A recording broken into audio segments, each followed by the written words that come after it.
കർത്താവിൻ്റെ പരിശുദ്ധമായ നാമം വാഴ്ത്തപ്പെടുമാറാകട്ടെ. അനുഗ്രഹിക്കപ്പെട്ട ഈ നല്ല പ്രഭാതത്തിനാണ് കർത്താവിന് സ്തോത്രം ചെയ്യുന്നു. ഈ പ്രഭാത സന്ദേശം കേൾക്കുന്ന എല്ലാ പ്രിയപ്പെട്ടവർക്ക് വീണ്ടും വരുന്നവനായ ക്രിസ്തയേശുവിൻ്റെ നാമത്തിൽ എൻ്റെ പ്രഭാത വന്ദനങ്ങളെ ഈ നിമിഷം ഓർപ്പിക്കട്ടെ. പ്രാർത്ഥനയോടും ദൈവാശ്രയത്തോടും കൂടെ ദൈവസന്നിധിയിലായിരിക്കാൻ കർത്താവിടെ വരുത്തിയ ദൈവത്തിൻ്റെ മഹാകരുണയ്ക്കായി ഈ പ്രഭാതത്തിൽ നന്ദി നിറഞ്ഞ ഹൃദയത്തോടെ ദൈവത്തിന് സ്തോത്രം ചെയ്യുന്നു. ആവർത്തന പുസ്തകം 4-ാം അധ്യായം അതിൻ്റെ 4-ാമത് വാക്യം. എന്നാൽ നിങ്ങൾ ദൈവമായ യഹോവയോട് പറ്റിച്ചേർന്നിരുന്ന നിങ്ങൾ ഒക്കെയും ഇന്ന് ജീവനോടെ ഇരിക്കുന്നു. ഈ വാക്യങ്ങൾക്കാണ് ദൈവത്തിന് സ്തോത്രം ചെയ്യുന്നു.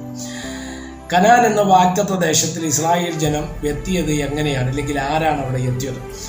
മിസ്രൈമിൽ നിന്ന് പുറപ്പെട്ടവരിൽ സ്തോത്രം എല്ലാവരും കനാൻ ദേശം കണ്ടില്ല. അതിൽ 2 വ്യക്തികൾ മാത്രമാണ് കനാൻ ദേശം അവകാശമാക്കിയത്. അത് യോശുവയും കാലേബും മാത്രമായിരുന്നു. ഇവിടെ ആവർത്തന പുസ്തകം 4-ാം അധ്യായത്തിൽ 4-ാം വാക്യത്തിൽ പറയുന്ന വാക്യം ശ്രദ്ധിച്ച്, എന്നാൽ നിങ്ങളുടെ ദൈവമായ യഹോവയോട് പറ്റിച്ചേർന്നിരുന്ന നിങ്ങൾ ഇന്ന് ജീവനോടെ ഇരിക്കുന്നു. അപ്പോൾ മിസ്രൈമിൽ നിന്ന് വന്നവരിൽ ദൈവത്തോട് പറ്റിച്ചേരാത്ത അനേകരുണ്ടായിരുന്നു, ആയിരങ്ങളുണ്ടായിരുന്നു. സ്തോത്രം. അവരെല്ലാം മരുഭൂമിയിൽ പട്ടുപോകുവാൻ തക്കവണ്ണം ഇടയായി. ഒന്നുകൂടെ ചുരുക്കത്തിൽ പറഞ്ഞാൽ, ദൈവം കൊടുത്ത വാഗ്ദത്തത്തിൽ വിശ്വസിക്കാതെ സ്തോത്രം അവിടെ ഉണ്ടായിരുന്ന അനാക്യമല്ലന്മാരും ബലവാന്മാരാണെന്നുള്ള ചിന്തകൾ പറഞ്ഞ് ജനത്തെ അധൈര്യപ്പെടുത്തി സ്തോത്രം അവരുടെ ഹൃദയത്തെ ഉരുക്കി ദൈവത്തോട് പിറുപിറുക്കത്തക്ക രീതിയിൽ, അല്ലെങ്കിൽ മോശയോടും അഹ്റോനോടും പിറുപിറുക്കത്ത രീതിയിലാക്കി വെച്ച ഒരു കൂട്ടം ആൾക്കാർ അവിടെയുണ്ട്. അവരെ വിശ്വസിച്ചവരുമുണ്ടായിരുന്നു. അങ്ങനെയുള്ളവരെല്ലാം പ്രീസിലെ മരുഭൂമിയുടെ മണ്ണിൽ അവർ പട്ടുപോയി. അവരെല്ലാം നശിച്ചു പോകുവാൻ തക്കവണ്ണം ഇടയായി. എന്നാൽ ദൈവത്തോട് പൂർണ്ണമായി പറ്റി നിന്നവരുണ്ടായിരുന്നു. അവരെല്ലാം കനാൻ ദേശം അവകാശമാക്കുകയും ചെയ്തു എന്നുള്ളതാണ് യാഥാർത്ഥ്യം. എൻ്റെ അർത്ഥം എന്നതാ, ഇസ്രായേലിന് ദൈവം കൊടുത്ത സ്തോത്രം വാഗ്ദത്തം എന്ന് പറയുന്നത് കനാന സ്തോത്രം. എന്നാൽ നമുക്ക് ദൈവം നൽകിയിരിക്കുന്ന, ഇല്ലെങ്കിൽ യേശുക്രിസ്തുവിലൂടെ നമുക്ക് ലഭ്യമായിരിക്കുന്ന വാഗ്ദത്തം സ്വർഗരാജ്യമാണ്, ഇല്ലെങ്കിൽ നിത്യതയാണ്. ഇത് അവകാശമാക്കാൻ വേണ്ടിയാണ്, ഇല്ലെങ്കിൽ അതിലേക്ക് ഓടി അടുക്കാൻ വേണ്ടിയാണ് നമ്മളൊക്കെ ഈ സ്തോത്ര കഷ്ടപ്പാടും വേദനയും നിന്ദയും കഷ്ടവും പ്രയാസവും ഒക്കെ സഹിക്കുന്നതിൻ്റെ കാര്യം അതാണ്. പൗലോസ് തൻ്റെ ലേഖനത്തിൽ തിമോഥെയോസിന് എഴുതിയ 2-ാം ലേഖനത്തിൽ പറഞ്ഞ വാചകം നമുക്ക് എല്ലാവർക്കും പരിചിതമാണ്, അല്ലേ? നല്ല പോർ പൊരുതു, ഓട്ടം തികച്ചു, വിശ്വാസം കാത്തു, നീതിയുടെ കിരീടം എനിക്കായി ഒരുക്കി വച്ചിരിക്കുന്നു. അത് എനിക്കായി മാത്രമല്ല, കർത്താവിൻ്റെ പ്രത്യക്ഷതയിൽ പ്രിയം വച്ചിരിക്കുന്ന ഏവർക്കും കൂടെ എന്നൊരു പ്രയോഗം അതിനകത്തുണ്ട്. അപ്പം പൗലോസ് പറയുന്ന എനിക്ക് വേണ്ടി മാത്രമല്ല അത് ഒരുക്കി വെച്ചിരിക്കുന്ന, കർത്താവിൻ്റെ പ്രത്യക്ഷതയിൽ പ്രിയം വച്ചിരിക്കുന്ന എല്ലാവർക്കും അത് പ്രാപിപ്പാൻ തക്കവണ്ണം കഴിയണം. അതിനു വേണ്ടിയാണ് നമ്മൾ ഈ നിന്നയും കഷ്ടതയും ഒറ്റപ്പെടലും മരുഭൂമിയും പെറുപെറുപ്പും പ്രതിസന്ധിയും ഒക്കെ നമ്മുടെ ജീവിതത്തിൽ നമ്മൾ അനുഭവിക്കേണ്ടി വരുന്നത് അതുകൊണ്ട് തന്നെയാണ്, അല്ലേ?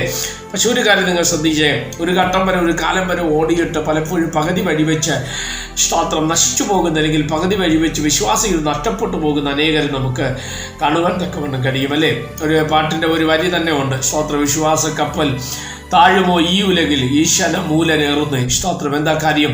വിശ്വാസക്കപ്പലിനെ തകർക്കുവാൻ, വിശ്വാസ ജീവിതത്തെ തകർക്കുവാൻ തക്കവണ്ണമുള്ള രീതിയിൽ പലതും നമ്മുടെ ജീവിതത്തിന് വിരോധമായി പൊന്തി വരുമ്പോൾ, എന്നെ കേൾക്കുന്ന പ്രിയ സ്നേഹിത ദൈവവൈതലെ വിശ്വാസിയ ദൈവദാസനെ, ഇന്ന് പ്രഭാതത്തിൽ നിങ്ങളുടെ ആത്മാവിൽ തിരുവചനത്തിലൂടെ കൈമാറുകയാണ്. എന്തെല്ലാം പ്രതിസന്ധികൾ വന്നാലും, എന്തെല്ലാം കഷ്ടം വന്നാലും, എന്തെല്ലാം വേദന വന്നാലും, എന്തെല്ലാം പ്രയാസം വന്നാലും ദൈവത്തെ വിട്ടൊരിക്കലും എന്ത് ചെയ്യരുത്, മാറരുത്. ഇയ്യോബ് എന്ന ദൈവമനുഷ്യനെ കുറിച്ച് നമുക്കറിയാം. കഷ്ടത അദ്ദേഹത്തിൻ്റെ ജീവിതത്തിൽ ഒന്നിനു പിറകെ ഒന്നായി അത് സ്തോത്രം കടന്നു വരികയാണ്. കയ്യിലുള്ള എല്ലാ സമ്പത്തും നഷ്ടപ്പെട്ടു. സ്തോത്രം. ഹല്ലേലൂയ. എല്ലാം നഷ്ടപ്പെട്ടു, എല്ലാം ശൂന്യമായി. 10 മക്കളും കണ്ണിൻ്റെ മുമ്പിൽ സ്തോത്രം, അവൻ്റെ മുമ്പിൽ 10 ശവപ്പെട്ടികൾ വീടിൻ്റെ മുമ്പിൽ വന്ന് നിൽക്കുന്ന ഒരു സാഹചര്യം.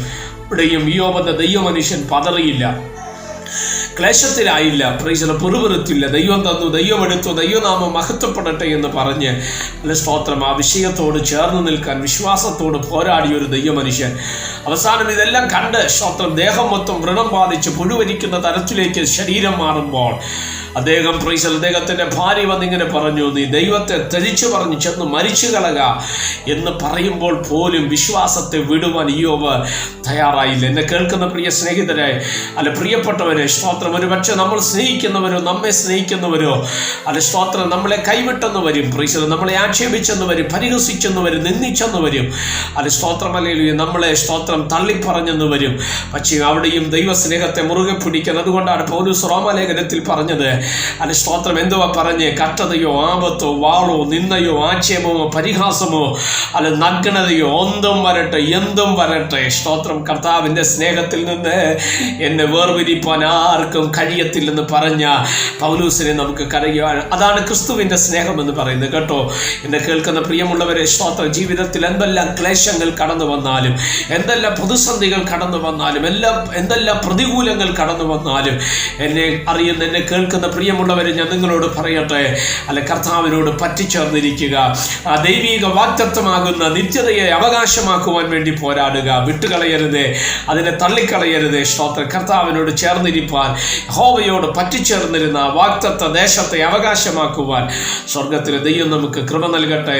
പ്രാർത്ഥിക്കാം. പരിശുദ്ധനായ ദൈവമേ, സ്വർഗീയ നല്ല പിതാവേ, ഈ സന്ദേശത്തിനാണ് നന്ദിയോടെ കർത്താവിന് സ്തോത്രം ചെയ്യുന്നത്. ഈ സന്ദേശം കേൾക്കുന്ന എല്ലാ പ്രിയപ്പെട്ടവരെ തൃക്കരങ്ങൾ തരികയാണ്. അവിടുന്ന് ചെറുകണിയിൽ മറയ്ക്കണമേ. കർത്താവിനോട് പറ്റിച്ചേർന്നിരിപ്പാൻ ഈ സന്ദേശം കേൾക്കുന്ന എല്ലാവരെയും അവിടുന്ന് സഹായിച്ചാട്ട്.